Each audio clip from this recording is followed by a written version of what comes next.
Welcome to Adhira chemistry class. Hello friends, आप सबका स्वागत है अधीरा केमिस्ट्री में। जो लेसन चल रहा है उस लेसन का नाम है chemical bonding and molecular structure, और उसमें जो टॉपिक चल रहा है उस टॉपिक का नाम है मॉलिक्यूलर ऑर्बिटल थ्योरी। इसके पहले के जो हमारे वीडियो आए थे मॉलिक्यूलर ऑर्बिटल थ्योरी में बताया था मैंने कि मॉलिक्यूलर ऑर्बिटल थ्योरी क्या होती है, मॉलिक्यूलर ऑर्बिटल थ्योरी और वैलेंस बॉन्ड थ्योरी में क्या डिफरेंस होता है, मॉलिक्यूलर ऑर्बिटल थ्योरी का क्या क्या मेन पॉस्टुलेट्स है। बताया था मैंने लकाओ मेथड से, linear combination of atomic orbital के मेथड से कि कैसे एटम के एटॉमिक ऑर्बिटल मिलते हैं, मिल करके मॉलिक्यूलर ऑर्बिटल का फॉर्मेशन करते हैं। आप जानते हैं कि जो एटॉमिक ऑर्बिटल होते हैं वो जब मिलते हैं तो वह लीनियर कम्बिनेशन के हिसाब से मिलते हैं।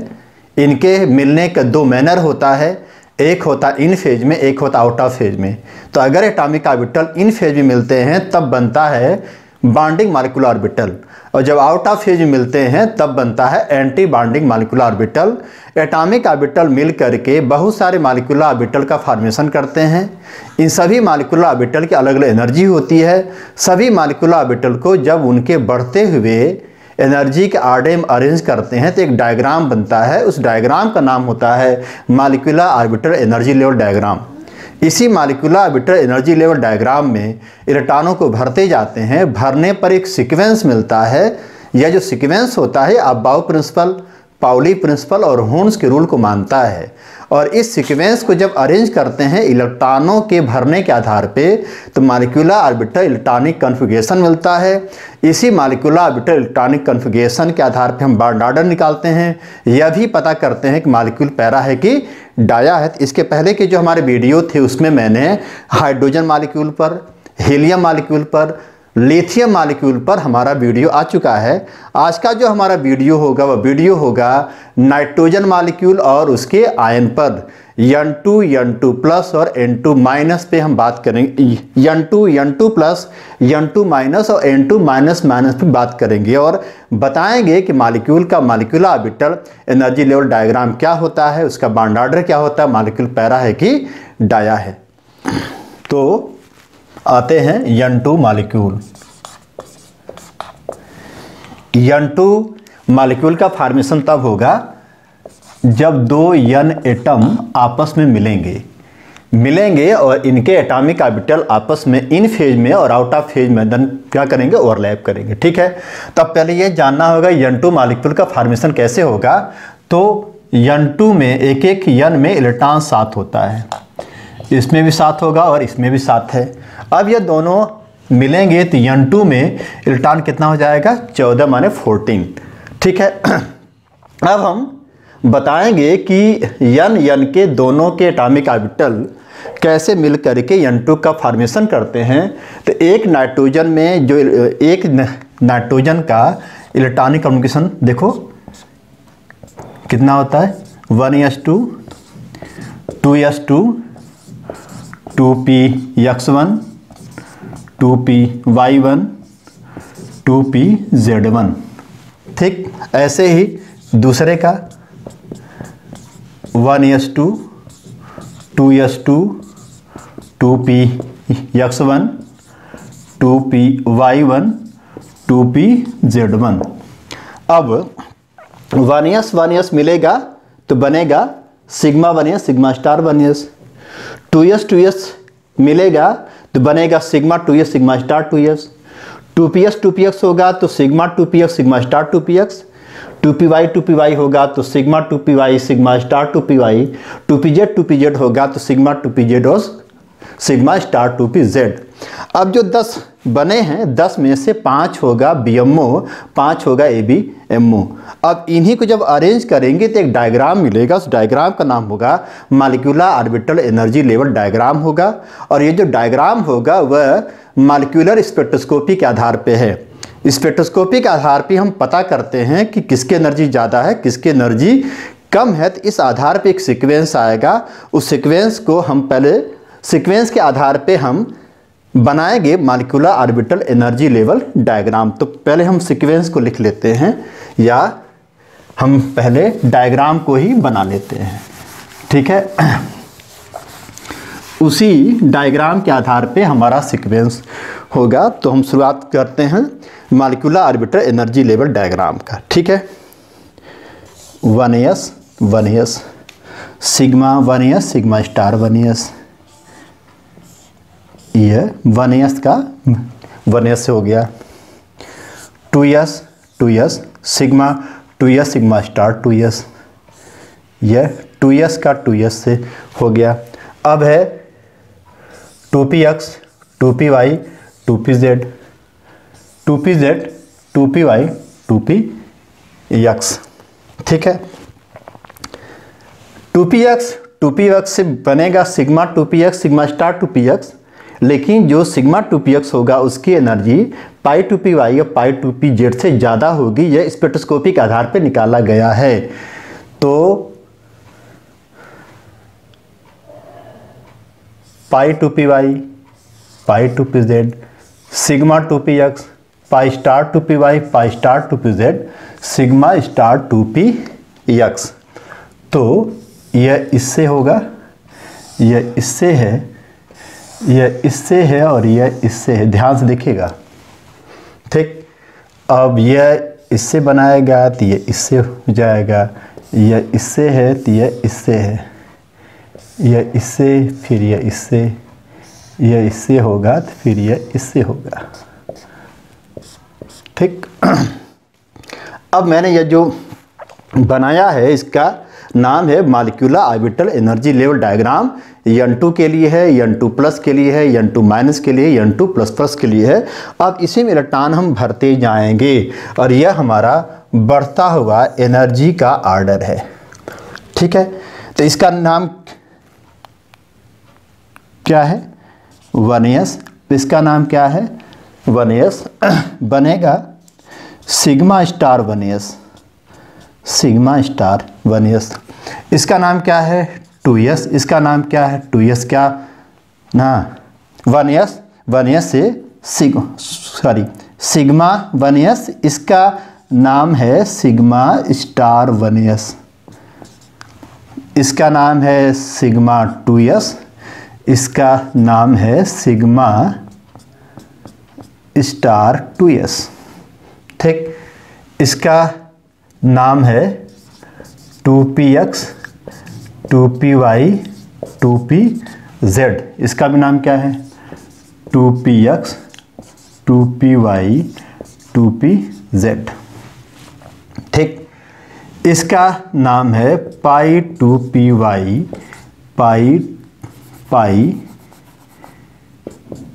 पाई 2pz। इसका नाम है सिग्मा 2px, इसका नाम है pi star 2py pi star 2pz sigma star 2px। ठीक है, अब इसमें जो है इलेक्ट्रॉनों को भरना है। तो 1s का 1s से बना sigma 1s sigma star 1s, 2s का 2s से हुआ तो sigma 2s sigma star 2s, 2px का 2px से, 2py का 2py से, 2pz का 2pz से जो आंकड़ा मिला स्पेक्ट्रोस्कोपी से उसमें ये बताया जाता है कि जो पाई 2py है और पाई 2pz है उसकी एनर्जी क्या है? बराबर है। तो इसमें इलेक्ट्रॉन इक्वली भरे जाएंगे। अब जो है यह जो है AO है, AO माने होता है एटॉमिक ऑर्बिटल। इधर का भी क्या है? AO है। बीच में क्या है? MO है। तो मैं MO को थोड़ा सा और गाढ़ा कर दे रहा हूँ। MO माने होता है मॉलिक्यूलर ऑर्बिटल। ध्यान से देखिएगा, समझ आएगा। अब इसी में इलेक्ट्रॉनों को भरना है। देखिए, इलेक्ट्रॉन को भरा जाए। मॉलिक्यूलर ऑर्बिटल में ही इलेक्ट्रॉन को भरते हैं, क्योंकि इस थ्योरी में एटॉमिक ऑर्बिटल अपने वजूद को खो करके मॉलिक्यूल में कन्वर्ट हो जाता है। अब हम इसको अप्लाई करते हैं किसके ऊपर? n2 मॉलिक्यूल में इलेक्ट्रॉन कितना होगा? 14। तो पहले एटम इलेक्ट्रॉन हम भरते हैं। इसमें 1s2 2s2 2px1 2py1 2pz1। इसमें देखिए 1 S2 2 S2 2p x1 2p y1 2p z1। तब एटम एटम मिलते हैं तो बनता है मॉलिक्यूल। तो अब साथ साथ मिले हैं तो इलेक्ट्रॉन हो गया 14। इसी 14 इलेक्ट्रॉन को मॉलिक्यूलर ऑर्बिटल में उनके बढ़ते हुए एनर्जी के आर्डर में अरेंज करना है। अरेंज करने पे जो डायग्राम आएगा उसका नाम होगा molecular orbital energy level diagram. तो भरते हैं, इसमें इलेक्ट्रॉन होगा 2, इसमें 2 2 4 2 6 2 8 2 10 2 12 2 14। ये 14 इलेक्ट्रॉनों से यह हो गया N2 का molecular orbital energy level diagram हो गया। इसी आधार पे हम इसका लिखेंगे इलेक्ट्रॉनिक कन्फिग्रेशन। आप इसका स्क्रीनशॉट ले लें, इसको नोट डाउन कर लें। देखिए क्या आता है, sigma 1s2 sigma star 1s2 sigma 2s2 sigma star 2s2। उसके बाद है पाई 2p y2 is equal to pi 2p z2। फिर क्या है, सिग्मा 2p x2। यह हो गया नाइट्रोजन का मॉलिक्यूलर ऑर्बिटल इलेक्ट्रॉनिक कन्फिग्रेशन। जहाँ स्टार है वह होता है एंटी बॉन्डिंग, जहाँ स्टार नहीं है वह होता है बॉन्डिंग। तो देखिए 2 2 4 2 6 2 8 2 10 2 12 2 14 इलेक्ट्रॉन हो गया। अब इस आधार पे इसका निकालते हैं क्या, बॉन्ड ऑर्डर। बॉन्ड ऑर्डर हम ये निकाल लेते हैं। बॉन्ड ऑर्डर का क्या होता है फार्मूला आप जानते हैं। बॉन्डिंग इलेक्ट्रॉन में से एंटी बॉन्डिंग को माइनस करना है। जब बॉन्डिंग में से एंटी बॉन्डिंग को माइनस करेंगे तो जो वैल्यू आएगी उसको 2 से डिवाइड करेंगे। बॉन्डिंग देखिए 2 2 4 2 6 2 8, तो 8 क्या हो गया बॉन्डिंग, तो 6 क्या हो गया एंटी बॉन्डिंग। 14 इलेक्ट्रॉन था, जब 8 इलेक्ट्रॉन बॉन्डिंग हो गया तो 6 इलेक्ट्रॉन क्या बचेगा एंटी बॉन्डिंग अपॉन 2। ठीक, N2, तो N2 में देखिए 2 2 4 2 6 2 8 2 10, ओहो 10 इलेक्ट्रॉन है। कैसे देखिए 2 2 2 2 4 2 6 2 8 2 10 बॉन्डिंग हो गया, तो एंटी बॉन्डिंग कितना हो गया 4 हो गया। वो गलती हो गई जोड़ने में, तो वैल्यू कितनी आ गई 3 आ गई। इसका मतलब हो गया कि नाइट्रोजन में 3 बॉन्ड ऑर्डर है, नाइट्रोजन में 3 बॉन्ड का फॉर्मेशन होता है। अब जानना है कि मॉलिक्यूल पैरा है कि डायमैग्नेटिक है। तो आप जानते हैं पहले से कि अगर मॉलिक्यूलर ऑर्बिटल में सारे इलेक्ट्रॉन पेयर्ड होगा तो वह होगा डायमैग्नेटिक, अनपेयर्ड होगा तब मॉलिक्यूल होगा पैरामैग्नेटिक। देखिए सारे इलेक्ट्रॉन क्या हैं पेयर्ड हैं, तो यह नाइट्रोजन आपका क्या हो गया डायमैग्नेटिक। तो जो मैंने समझाया है आज वह है आपका N2 मॉलिक्यूल का मॉलिक्यूलर ऑर्बिटल थ्योरी के आधार पे molecular orbital energy level diagram है, मॉलिक्यूलर ऑर्बिटल इलेक्ट्रॉनिक कॉन्फ़िगरेशन है, बॉन्ड ऑर्डर है और ये मॉलिक्यूल क्या हो गया डायमैग्नेटिक है। अब इसी में आ जाएगा N2 प्लस N2 माइनस और N2 माइनस माइनस। ठीक है, तो इसका बॉन्ड ऑर्डर कितना आ गया 3 आ गया। क्योंकि बॉन्डिंग की वैल्यू एंटी बॉन्डिंग से ज़्यादा होती है, इससे यह मॉलिक्यूल ज़्यादा स्टेबल माना जाएगा। अब आते हैं N2 प्लस पर, पढ़ते हैं N2 पॉजिटिव। N2 के ऊपर एक प्लस चार्ज होता है। ठीक है, तो जब N2 में इलेक्ट्रॉन था 14 और N2 के पास एक प्लस चार्ज आ गया, इसका मतलब हो गया N2 से एक इलेक्ट्रॉन निकल गया। एक इलेक्ट्रॉन निकल गया तो अब इलेक्ट्रॉन कितना हो गया 13 हो गया, मतलब 13 हो गया। अब 13 इलेक्ट्रॉन को भरना है, लेकिन एटम में इलेक्ट्रॉनों में कोई परिवर्तन नहीं होगा। तो 13 देखिए 2 2 4 2 6 2 8 2 10 2 12 1 13 14 था, एक मैंने निकाल दिया। अब जो आपका हो गया N2 प्लस का molecular orbital energy level diagram हो गया। इसी आधार पे इसका इलेक्ट्रॉनिक कन्फिगरेशन आपको लिखना होगा। तो देखिए 2 2 4 2 6 2 8 2 10 2 12, उसमें 2 था, एक इसमें से हटा दीजिए तो हो जाएगा 13। ठीक, अब इसका निकालना है बॉन्ड ऑर्डर। तो बॉन्ड ऑर्डर आपको निकालना होगा, तो मैंने कहा था बॉन्डिंग में से एंटी बॉन्डिंग को माइनस करना होगा। तो जब स्पीसीज N2 था तब इलेक्ट्रॉन था 14 में 10 था बॉन्डिंग, 4 था एंटी बॉन्डिंग, माइनस किया 6 आया, 6 में 2 से डिवाइड किया तो 3 आ गया, तो मॉलिक्यूल हो गया आपका डायमैग्नेटिक। इसमें क्या देखिए 2 2 4 2 6 2 8 1 9, इसमें क्या हो गया बॉन्डिंग कितना हो गया 9 हो गया। जब बॉन्डिंग 9 हो गया तब इसका बॉन्ड ऑर्डर 3 नहीं बल्कि 2.5 हो गया, मतलब 2.5 आ गया या 2.5 हो गया। ठीक है, तो N2 का बॉन्ड ऑर्डर कितना था 3 था, लेकिन जैसे N2 से इलेक्ट्रॉन बाहर हो गया बॉन्ड ऑर्डर उसका 3 से कम हो गया, 2.5 हो गया।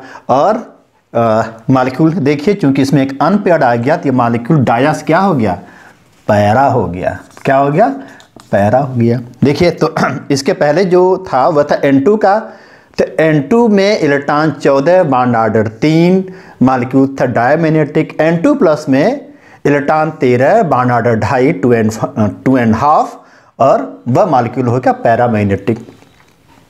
अब सवाल उठेगा कि N2 और N2 प्लस में कौन ज़्यादा स्टेबल है। ऑफकोर्स N2 ज़्यादा स्टेबल होगा क्योंकि बॉन्ड ऑर्डर भी ज़्यादा है। ठीक, और जो है पहले से ही बॉन्डिंग इलेक्ट्रॉन जो है एंटी बॉन्डिंग से ज़्यादा। ठीक है, अब इसी में आ जाते हैं N2 माइनस। यहाँ जहाँ प्लस था वहाँ पे आप माइनस कर दीजिए N2 माइनस। N2 में इलेक्ट्रॉन था 14, तो N2 माइनस कितना हो जाएगा 15। तो 15 इलेक्ट्रॉनों को भरना होगा, तो भरते हैं इसी में 2 2 4 2 6 2 8 2 10 2 12 2 14 1 15 इलेक्ट्रॉन अब जाके पाई स्टार 2p में आ गया क्योंकि इलेक्ट्रॉन एक बढ़ गया। जब बढ़ गया तो इसका इलेक्ट्रॉनिक कॉन्फ़िगरेशन भी बदल जाएगा। यहाँ तो 2 हो जाएगा, फिर हो जाएगा pi star 2p1 is equal to pi star 2pz0। यह हो गया आपका N2 माइनस का मॉलिक्यूलर ऑर्बिटल इलेक्ट्रॉनिक कन्फिगरेशन।